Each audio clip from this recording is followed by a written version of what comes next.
Praise lord అందరికీ. ఈ వీడియోలో బైబిల్‌లో 7 టైమ్స్ ఆర్ 7 టైమ్స్ కన్నా ఎక్కువ ఏదైనా మెన్షన్ చేస్తే అది జీసస్ క్రైస్ట్‌కి రిఫర్ చేసినట్టు అని మెసేజ్ ఉంటుంది కదా, అది కన్ఫర్మేషన్ చేస్తున్నానన్నమాట.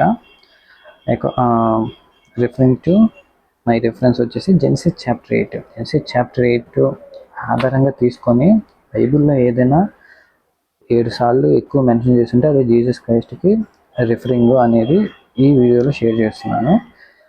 మీరు జెనసిస్ చాప్టర్ 8 ఓపెన్ చేస్తే అందులో చాప్టర్ 8 అంతా దేని గురించి చెప్పి ఉంటుంది, నోవా సార్ గురించి ఉంటుంది. ఆ చాప్టర్ 8లోనే నోవహ్ అని 7 టైమ్స్ మెన్షన్ చేస్తుండేది అనమాట. సో 7 టైమ్స్ ఏదైనా మెన్షన్ చేస్తుంటే ఏంటి బైబిల్లో, అది రిఫరింగ్ టు జీసస్ క్రైస్ట్ అనమాట. ఓకే, నేను ఇంగ్లీష్ NIV ట్రాన్స్లేషన్ ఈ 2 బైబిల్స్ రెఫరెన్స్ చేసుకొని నేను నా రీల్స్ అనేవి చేస్తున్నాను అండ్ చేస్తాను కూడా. సో ట్రినిటీ అంటే ఏంటి? ఫాదర్, సన్, హోలీ స్పిరిట్ అనమాట. తెలుగులో వచ్చేసి తండ్రి అనే దేవుడు, సన్ వచ్చేసి యేసుక్రీస్తు, ఆర్ సన్ అంటే కుమారుడు కదా, మనిషి కుమారుడు అంటే మనిషి రూపం పోలి ఉన్నాయి కాబట్టి మనిషి కుమారుడు. హోలీ స్పిరిట్ వచ్చేసి పరిశుద్ధాత్ముడు. ఇదనమాట. ఇంగ్లీష్లో మీరు చూసుకుంటే గాడ్ ది ఫాదర్ అని ఉంటుంది బైబిల్స్లో, NIV బైబిల్స్ కానీ, కింగ్ జేమ్స్ వర్షన్ ఏ బైబిల్స్ మీరు ఇంగ్లీష్లో స్టాండర్డ్ బైబిల్స్ ఆర్ బైబిల్ గేట్లో ఏం యూస్ చేసినా గాడ్ ద ఫాదర్ అని ఉంటుంది. సన్ వచ్చేసి జీసస్ క్రైస్ట్ అనమాట. ఇవి రాసి ఉంటుంది బైబిల్లో. ఓకే, ఇప్పుడు ఇది ఎలా కన్ఫర్మేషన్ చేస్తానంటే చాప్టర్ 8 నుంచి అని చెప్పాను కదా, నోవాహు, ఈ వర్డ్ నుంచి కన్ఫర్మేషన్ చేస్తాను. ఫస్ట్ వచ్చేసి మీరు జెనసిస్ చాప్టర్ 8 verse 1 చూడండి.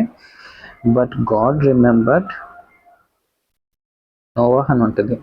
సో ఇక్కడ గాడ్ అంటే ఏంటి?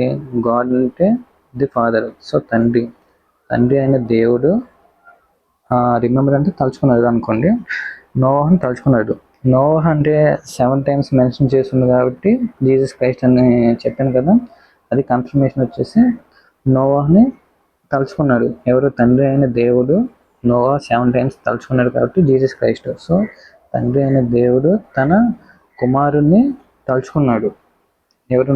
ఇక్కడ ఏ రూపంలో తలుచుకున్నాడు అంటే నోవాహ్ రూపంలో తలుచుకున్నాడు. సో 7 టైమ్స్ అనేది ఏదైనా మెన్షన్ చేస్తుంటే బైబిల్లో అది జీసస్ క్రైస్ట్కి రిలేటెడ్ అనమాట. సో ఈ లైన్ వచ్చేసి అదనమాట. ఈ Genesis chapter 8 verse 1, 6, 11, 13, 15, 18, 20 E versus చూడండి. ఈ వర్సెస్లో నోవాహ్ అని మెన్షన్ చేసి ఉంటుంది. సో అది జీసస్ క్రైస్ట్కి రిఫరెన్స్ అనమాట. సో తండ్రి అయిన దేవుడు నోవాహ్ రూపంలో జీసస్ క్రైస్ట్ని తలుచుకుంటున్నాడు. Thank you. ఆమేన్.